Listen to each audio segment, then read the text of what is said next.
Madame, Monsieur, bonsoir. Merci de nous rejoindre à la une de l'actualité de ce mardi. Le président de la République, Abdelmadjid Tebboune, s'adresse ce soir à la nation pour évoquer la situation actuelle dans le pays. Abdelmadjid Tebboune prendra la parole tout à l'heure à 20h.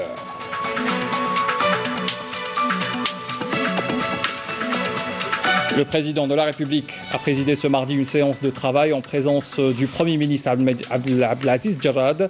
Plusieurs ministres et hauts responsables sécuritaires y ont pris part également. L'ordre du jour, l'examen et l'évaluation des mesures prises pour riposter efficacement à l'épidémie du coronavirus.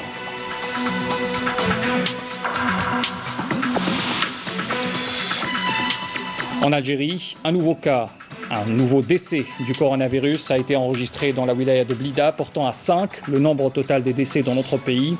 On compte également 61 cas de contamination depuis l'apparition de la pandémie.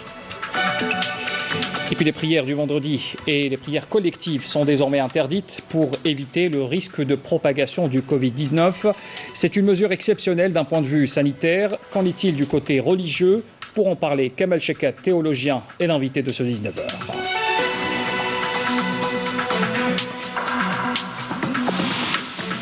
Et puis dans l'actualité également, le général-major Saïd Chengueleha, chef d'état-major de l'ANP par intérim, préside ce mardi la cérémonie d'installation officielle du général-major Ammar Atemnia dans la fonction de commandant des forces terrestres.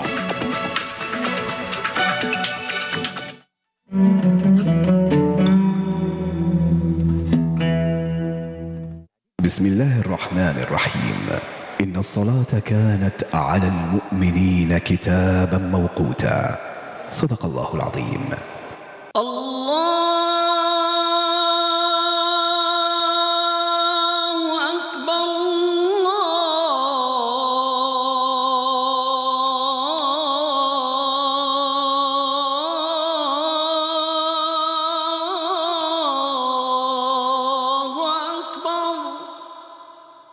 أشهد أن لا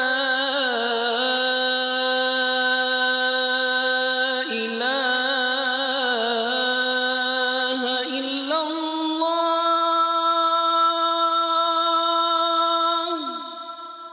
أشهد أن لا إله إلا الله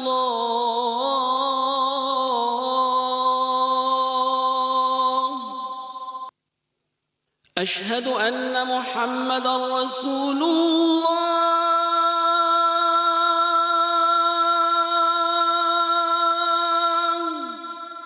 أشهد أن محمدًا رسول الله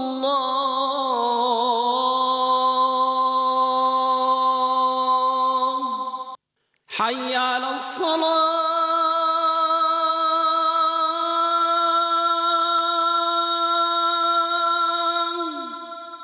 حي على الصلاة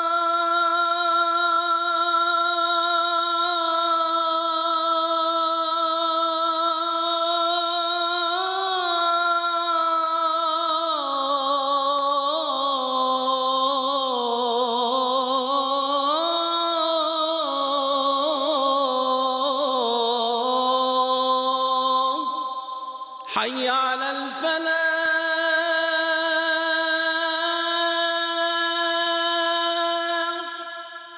حي على الفلاح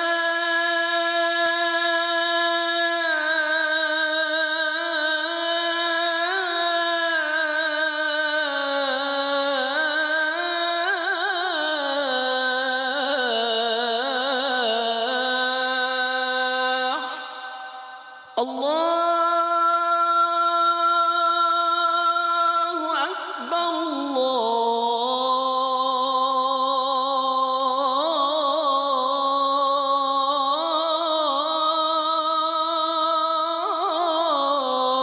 الله أكبر لا إله إلا الله اللهم رب هذه الدعوة التامة والصلاة القائمة آت محمدا الوسيلة والفضيلة والدرجة الرفيعة وابعثه اللهم مقاما محمودا الذي وعدته. L'appel à la prière pour Salat al-Maghrib pour Alger et ses environs. Taqabbalallah, Salat al-Jami'. On revient sur l'actualité qui marque donc ce mardi. Tout d'abord, cette annonce importante, j'en parlais tout à l'heure. Le président de la République, Abdelmadjid Tebboune, s'adresse ce soir à la nation pour évoquer la situation actuelle dans le pays. Abdelmadjid Tebboune prendra la parole tout à l'heure, à partir de 20h.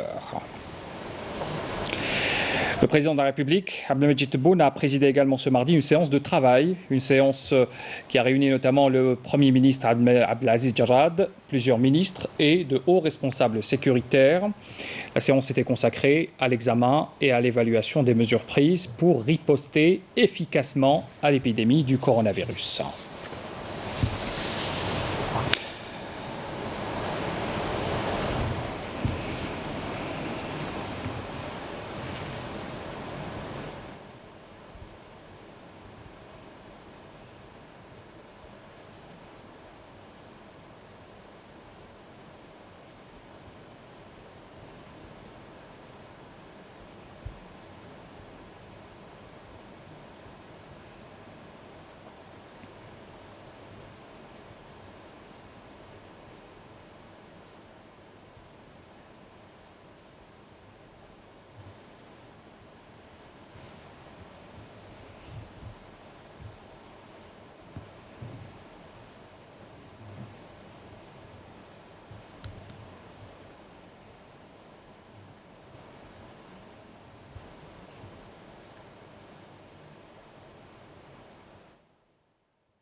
Voilà, je rappelle que cette réunion donc a été tenue ce mardi au siège de la présidente de la République. Le président de la République, Abdelmadjid Tebboune, a présidé cette réunion en compagnie bien sûr du Premier ministre Abdelaziz Jarrad. Plusieurs ministres de hauts responsables sécuritaires étaient présents également à cette réunion qui a été consacrée, il faut le rappeler, lors du jour à l'examen et à l'évaluation des mesures prises pour riposter, je le rappelle, efficacement à ce virus, le coronavirus qui sévit en Algérie. Pour en parler également en détail, le bilan d'abord, avec ce nouveau décès dû à ce virus qui a été enregistré. Il s'agit d'un homme âgé de 50 ans souffrant de maladies chroniques dans la wilaya de Blida, qui était en contact avec le premier cas qui a été diagnostiqué dans cette même wilaya. Ce décès porte à 5 le nombre total de décès dans notre pays. Et puis on compte également 61 cas de contamination depuis l'apparition de la pandémie en Algérie. Désormais, ce sont plus de 10 wilayas qui sont touchés par le Covid-19. En application des directives du président de la République, le Premier ministre Abdelaziz Jarrad et de concert avec son homologue tunisien, Elias Farfar, les deux hommes ont convenu d'un commun accord de la fermeture des frontières terrestres entre l'Algérie et la Tunisie, et ce, dans le cadre des dispositions prises par les deux pays pour lutter justement contre la propagation du coronavirus dans les pays respectifs. C'est une mesure, il faut le rappeler, tout à fait exceptionnelle et temporaire qui prend effet à partir de ce jour. Le communiqué du Premier ministère précise que cette suspension n'affecte nullement l'esprit d'amitié et de fraternité entre les peuples algériens et tunisiens, ainsi que la coopération exemplaire qui lie l'Algérie à la Tunisie. Et puis le gouvernement, il faut le rappeler aussi, cette décision importante décide de suspendre toutes les prières en groupe et celle du vendredi à compter d'aujourd'hui, suite à une annonce qui a été faite par le ministre des Affaires religieuses et des Waqf. Les mosquées et les lieux saints et les lieux cultes seront fermés jusqu'à la fin de la pandémie du coronavirus. Seul l'appel à la prière sera maintenu. C'est une décision qui a été prise par la commission des fatwas. On écoute à ce propos le ministre des Affaires religieuses et des Waqf, Youssef Belmadi. نظرا للتطورات المقلقة Suite au développement inquiétant des événements et à la vitesse vertigineuse de la propagation du coronavirus qui a isolé des pays en entier, décimant des centaines de vies, et en application des mesures drastiques de prévention de la propagation de cette maladie prises par les services de l'État algérien, en concertation et coordination avec les scientifiques et médecins, la commission des fatwas a pris la décision pour l'intérêt de la communauté de la suspension de la prière du vendredi ainsi que des autres prières et la fermeture des mosquées, salles d'ablution et lieux de prière à travers tout le territoire national, en conservant bien évidemment le rituel de l'Adhan, tout en espérant que Dieu Tout-Puissant nous épargne de ce fléau et que les Algériens respectent les mesures barrières pour lutter contre sa propagation, suivant scrupuleusement les préceptes de l'islam, de la charia et de la sunna qui appellent tous à la préservation de notre vie et d'éviter tout ce qui peut lui nuire. Par ailleurs, j'appelle tous les Algériens à rester vigilants et à respecter rigoureusement les mesures barrières pour contenir ce fléau, tout en priant Dieu Tout-Puissant pour notre salut et le salut de nos proches. Voilà donc la déclaration du ministre des Affaires religieuses et des Waqf. C'est une décision exceptionnelle, il faut le rappeler. Pour en parler ce soir, j'ai le plaisir de recevoir sur ce plateau Kamal Chekat. Vous êtes l'invité de ce 19h. Vous êtes théologien, vous êtes également membre de la Ligue des Ulama, imam et prêcheur du pays du Sahel. Bonsoir, merci d'avoir accepté d'être avec nous ce soir pour expliquer un peu cette décision qui a peut-être un peu surpris quelques-uns de nos concitoyens. Il faut dire que l'heure est grave, monsieur Chekat. C'est clair. Et cette mesure exceptionnelle est prise dans le seul souci de protéger la santé de nos concitoyens. Vous qui êtes dans le savoir religieux, vous êtes théologien, vous êtes spécialiste de la question, comment vous pouvez rassurer nos concitoyens par rapport à cette décision d'un point de vue religieux? En fait, c'est tout simplement une décision qui est tout à fait en phase avec le droit canon musulman. Tant au niveau des vocations majeures de la révélation, ce que nous appelons en langue arabe maqasid sharia, qu'au niveau des textes fondateurs. Alors au niveau des vocations elles-mêmes, la préservation de la vie est telle que par moment elle donne même lieu à une levée temporaire de l'interdit. C'est-à-dire, comme le stipulent deux versets du Coran, en fait, Dieu vous a interdit la bête morte, le sang répandu, ce qui a été immolé en nommant autre que Dieu. Cependant, celui qui se trouve contraint et sans désir particulier de sa part, peut justement avoir recours à ce qui est impur ou illicite en temps normal, juste pour préserver cette vie. C'est-à-dire que la vie humaine doit être préservée coûte que coûte. Doit être placée au-dessus autant celle du musulman que celle du non-musulman. Sinon, pour revenir sur l'histoire des... Maintenant, les textes fondateurs, justement, parce que les gens aiment bien avoir un hadith ou un verset qui stipule clairement que l'on peut aller vers le confinement.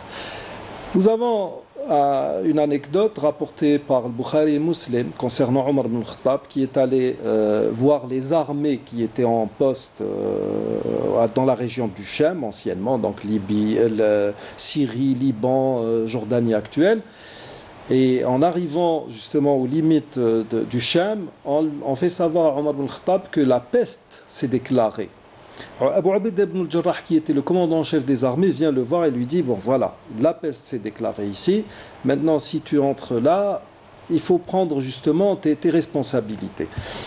Et Omar ibn Khattab il a consulté les muhajirin, les exilés, en un deuxième temps il a consulté les supporters, l'Ansar, ensuite il a consulté les notables de Quraysh qui s'étaient convertis ou qui ont embrassé l'islam le jour même de la conquête de la Mecque. Et les trois étaient pratiquement mitigés, mais beaucoup étaient d'avis qu'il fallait revenir, rebrousser chemin, parce qu'il avait avec lui l'élite même des compagnons, des grands compagnons du prophète, et avec leur décès, on aurait pu perdre pratiquement le fondement même de la société musulmane de l'époque. Et Omar ibn Khattab a décidé, à un moment, alors lui-même était très très partagé. Oui. Il y a Abdurrahman ibn Auf qui arrive et qui dit « Je détiens une science en cela, les fil mas'alati ilman ». Qu'en est-il au juste? Il dit « Sami'tu Rasulullah », j'ai entendu le messager de Dieu alayhi salatu wassalam, dire « Si vous entendez dire que la peste, il a nommé Ta'un, s'est déclarée dans une contrée, n'y entrez pas. Si vous y êtes alors que la peste s'y est déclarée, n'en sortez pas. » C'est le fondement même de l'exhortation en confinement dans pareille situation. Ça, c'est l'avis général de tous les savants de la nation musulmane sur 14 siècles. Nous ne connaissons pas la na'rifu mukhalifan fil mas'ala. Certains maintenant vont dire oui, certains ont même contesté l'avis des autorités saoudiennes quant à confiner les lieux saints. On va en parler justement tout à l'heure. Oui, en disant voilà comment les textes parlent de ta'oun et non de waba. On parle de la peste et non de l'épidémie. Parce que tout ce qui est contagieux devrait être repoussé. Quand la tribu de Taqif est venue faire serment d'allégeance au messager de Dieu, on lui a dit, il y a un tel parmi eux qui a la lèpre. Il a dit, c'est-à-dire qu'il y a la mesure de protéger, l'ensemble de la société. Donc de ce point de vue religieux, votre message aujourd'hui pour nos téléspectateurs... C'est un avis qui est purement licite. C'est-à-dire que quiconque veut le contester n'a pas, à ma connaissance ni à mon sens, des arguments plausibles ou qui puissent tenir la route. Monsieur Cheikhat, vous restez avec nous. On va écouter quelques réactions justement de certains citoyens qui ont je veux dire, on peut expliquer que cette décision a été un peu comme une source de réconfort par rapport à peut-être une crainte. On écoute un peu leurs réactions, on revient après.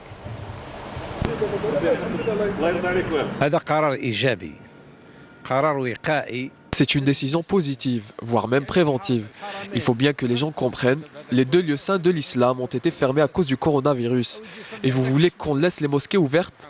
Imaginez une personne qui prie devant vous et qu'elle présente des symptômes.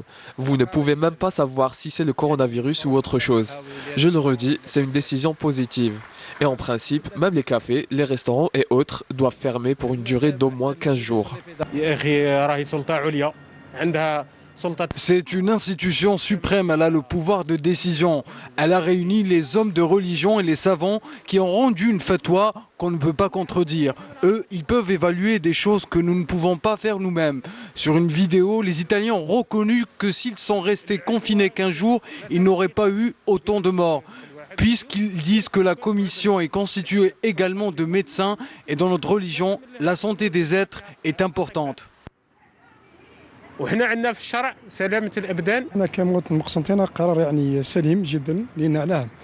tant que citoyen de Constantine, je trouve que cette décision est très juste, car elle vise la protection des citoyens. Personnellement, j'ai accueilli cette décision avec joie. Nous sommes derrière la décision de l'État qui nous veut que du bien. Nous devons éviter les endroits très fréquentés.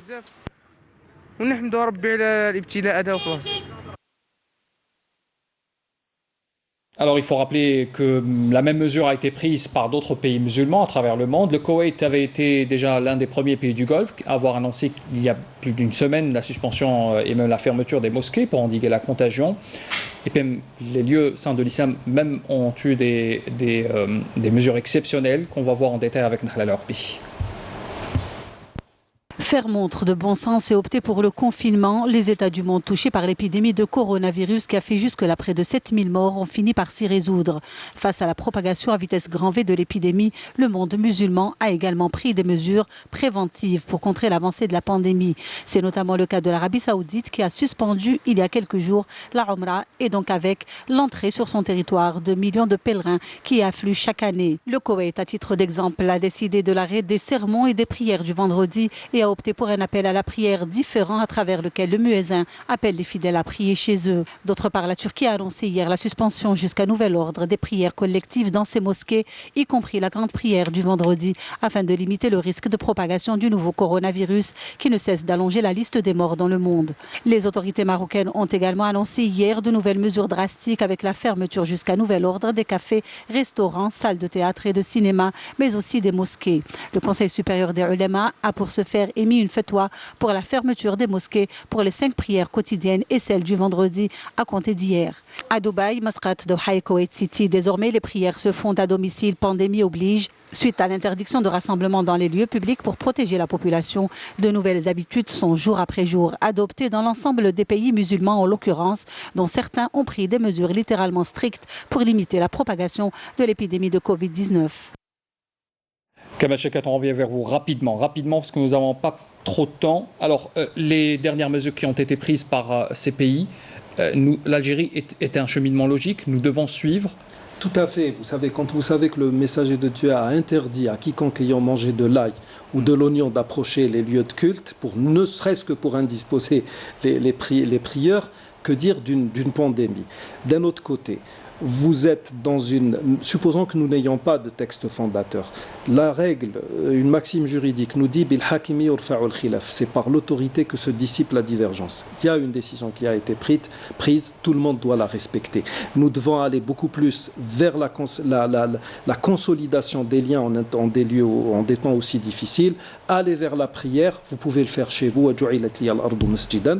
Et puis, c'est dans ce sens, justement, il y a à peine une heure que j'ai été chez Cheikh Taharait Al-Jat, qu'on n'a pas pu voir parce qu'il est confiné lui aussi, mais qui appelle le peuple algérien à la prière. Et il a cité le verset 205 de Sourate Al-A'raf qui dit « Wadkur rabbaka fi nafsika tadarru'an wa khifyatan » invoque ton Seigneur en toi-même par crainte et humilité et à mi-voix, « Udun al-jahri min al-qawl » bil-ghudoui wal-asal, le matin et le soir, et ne soient pas des insouciants. Telle est la recommandation de l'icône même de l'islam dans ce pays. Donc, c'est un avis qui s'appuie sur une argumentation très très solide. Il est tout à fait en phase avec l'esprit juridique de l'islam, avec l'esprit canonique de l'islam. Ma foi, il n'y a pas lieu d'aller chercher autre chose, tout simplement. Merci, c'est le mot de fin. Kamal Chekkat, je rappelle, vous êtes théologien, membre de la Ligue des Ulama, imam et prêcheur du pays du Sahel. Et nous adressons tous nos respects à Cheikh Taharait Al-Jat qui est en confinement en ce moment. On imagine on a peur pour lui, en fait. On a peur pour lui et on lui souhaite longue vie. Merci à vous, Kamal Chekkat. Dans le reste de l'actualité, comme j'ai annoncé en titre, au nom du président de la République, chef suprême des forces armées, ministre de la Défense nationale, le général-major Saïd Chenkeleha, chef d'état-major de l'armée nationale populaire par intérim, a présidé ce matin la cérémonie d'installation officielle du général-major Ammar Atemnia dans les fonctions de commandant des forces terrestres. Et puis à l'entame et après la cérémonie d'accueil, le général-major chef d'état-major de l'armée nationale populaire par intérim a observé, vous allez voir sur ces images, a observé un moment de recueillement à la mémoire du vaillant shahid Didouche Mourad, dont le nom est porté par le siège du commandant des forces terrestres. Pour la circonstance, il a déposé une gerbe de fleurs devant sa stèle commémorative et récité la Fatiha à sa mémoire et à celle de nos valeureux chouhada. La suite de cette visite avec Amel Siritira. Après la cérémonie d'accueil, le général-major chef d'état-major de l'armée nationale populaire par intérim, Saïd Chenkeleha, a passé en revue les carrés des cadres et personnels du commandement des forces terrestres. Il a ensuite procédé à l'installation officielle du général-major Ammar Atemnia, nouveau commandant des forces terrestres.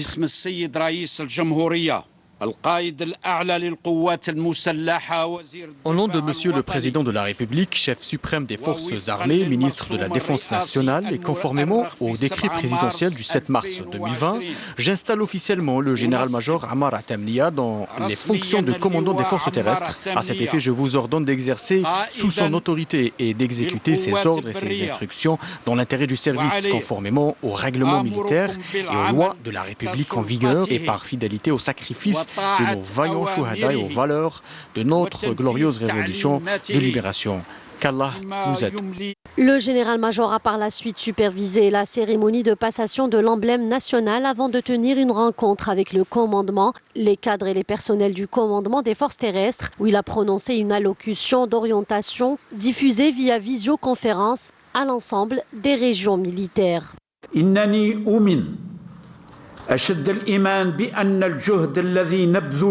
J'ai une conviction bien ancrée que nos efforts consentis à la lumière des orientations et du soutien de Monsieur le Président de la République, chef suprême des forces armées, ministre de la Défense nationale, dans le but d'optimiser l'expérience opérationnelle et d'imprégner les connaissances, les potentiels et les valeurs du travail de groupe cohérent et complémentaire au sein du corps de bataille de l'armée nationale populaire, constituent des objectifs opérationnels qui ne peuvent être atteints qu'à travers l'application parfaite, efficiente et sur le terrain du contenu des programmes de préparation au combat.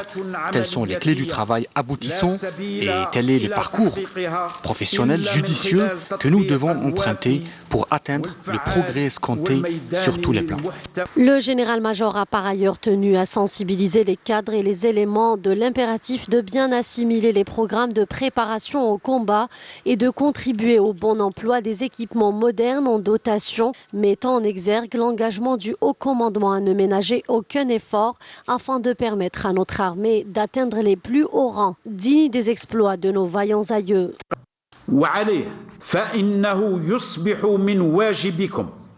Ainsi, il vous revient au niveau de toutes les composantes de forces terrestres de saisir toute opportunité, aussi infime soit-elle, pour enrichir et cultiver votre capital intellectuel, scientifique et cognitif afin de bien assimiler les programmes de préparation au combat et contribuer au vol emploi des équipements modernes en dotation.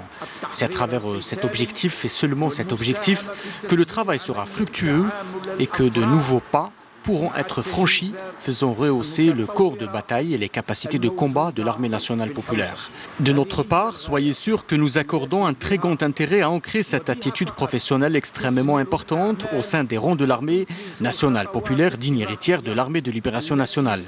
Nous n'avons ménagé et nous ménagerons aucun effort afin de permettre à notre armée, dans toutes ses composantes, d'atteindre les plus hauts rangs dignes des exploits de nos vaillants aïeux et de garantir notre disposition à relever les défis accélérés qui sont imposés par le devoir de protéger l'indépendance de l'Algérie, de préserver sa souveraineté nationale et d'assurer son unité populaire et territoriale. À l'issue de cette cérémonie, Saïd Chingriha a adressé un message de remerciement, de reconnaissance et de gratitude à l'ensemble des cadres et personnels qui ont fourni de grands efforts tout au long de son service à la tête des forces terrestres, les exhortant à continuer sur cette voie avec davantage de travail assidu et dévoué. Les cadres et personnels des forces terrestres ont pour leur part réitéré leur immuable engagement envers l'armée nationale populaire et l'Algérie.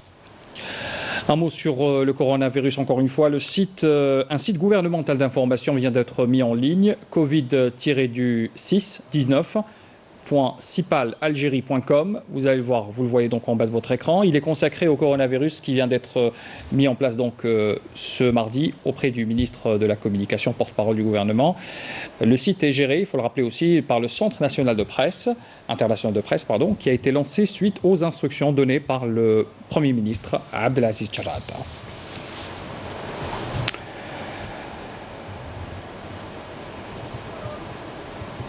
Blida, la wilaya où on a diagnostiqué les premiers cas de coronavirus, suscite une attention particulière. La vigilance reste le mot d'ordre pour contenir éventuellement une large propagation du Covid-19. Sur place, les pouvoirs publics mettent en place des protocoles rigoureux en matière de désinfection. D'abord, les infrastructures hospitalières, mais pas que. Les transports sont également sous l'œil vigilant des agents de la wilaya. Gares routières, bus et même les trains sont systématiquement désinfectés. Reportage Yanis Aït Balkhassam. Une atmosphère surréaliste, mais qui reste tout de même un réconfort pour les habitants de la wilaya de Blida qui assistent à la désinfection des lieux publics pour empêcher la propagation du nouveau coronavirus. C'est une bonne initiative. Mieux vaut prévenir que guérir. Confiance dans mon pays. J'ai confiance, il y a tout. Les gens commencent à se développer. Ils sont conscients de cette maladie. Gare de train, autobus et hôpital, tout est passé à l'épuration. Cette initiative est chapeautée par le Wali et les services sanitaires. Les produits, c'est du javel, surtout du javel et de l'eau et un vecteur, c'est des médicaments. On a enregistré à ce jour donc 21 cas positifs et 25 suspects, y compris les 14 citoyens algériens qui sont expulsés de l'Espagne, qui se trouve actuellement au niveau de l'hôpital de Boufarik pour examen et contrôle. Ce qui fait de la wilaya de Blida comme étant le premier foyer contaminé par le coronavirus en Algérie. Depuis quelque temps déjà, les pouvoirs publics tentent tant bien que mal de prendre les précautions et dispositions nécessaires pour que la contamination du Covid-19 ne gagne pas du terrain. Nous allons à Constantine pour parler également des moyens et où on s'affaire aussi à mobiliser toutes les infrastructures sanitaires, à commencer par le centre hospitalier de la ville, pour faire face à d'éventuels cas de contamination par le coronavirus, car il faut le rappeler, jusqu'à l'heure, aucun cas n'a été signalé à Constantine. Reportage sur place, Smaïm Raidia. L'épidémie du coronavirus a obligé les services de la santé à prendre des mesures spéciales à Constantine pour faire face à toute éventualité. La première phase a consisté à mettre une caméra thermique au niveau de l'aéroport international de Mohamed Boudé de Constantine et de mettre à disposition des équipes du contrôle sanitaire aux frontières les équipements nécessaires pour capter un éventuel cas venant de l'étranger. À ce sujet, il faut dire aussi qu'en deuxième phase, il y a eu réservation de certains services et un nombre de lits bien défini. À Constantine, je confirme qu'au jour d'aujourd'hui, à l'heure où je vous le fais, il n'y a aucun cas positif. Au CHU Bembadis de Constantine, c'est le pied de guerre avec une mobilisation appropriée à cette crise sanitaire. On est dans un état exceptionnel, des mesures exceptionnelles. Donc tout le monde est mobilisé comme un seul homme. Les malades qui sont passés par là, c'est des suspicions, et puis ils sont pris en charge. Et une fois le confinement est passé, ils rentrent chez eux en très bonne santé. Une cellule de crise travaille en permanence au niveau de ce centre hospitalier régional avec comme mot d'ordre la vigilance. Pour essayer donc de veiller sur ce qui doit se faire, on a élaboré un circuit donc du malade, donc on va recevoir lorsqu'il est donc suspect de coronavirus, donc le malade à quel niveau il doit atterrir, donc quels sont les services donc par lesquels il va donc passer, quelles sont les mesures qu'il faut prendre vis-à-vis de ce malade, et puis donc du point de vue matériel, le CHU a été équipé de matériel nécessaire justement pour faire face à cette situation. En dépit de toutes ces mesures, la vigilance citoyenne est le premier acte préventif. C'est la fin de ce journal. Merci d'avoir suivi. Les adresses des réseaux sociaux pour les replays qui s'affichent en bas de votre écran. Très bonne soirée à tous.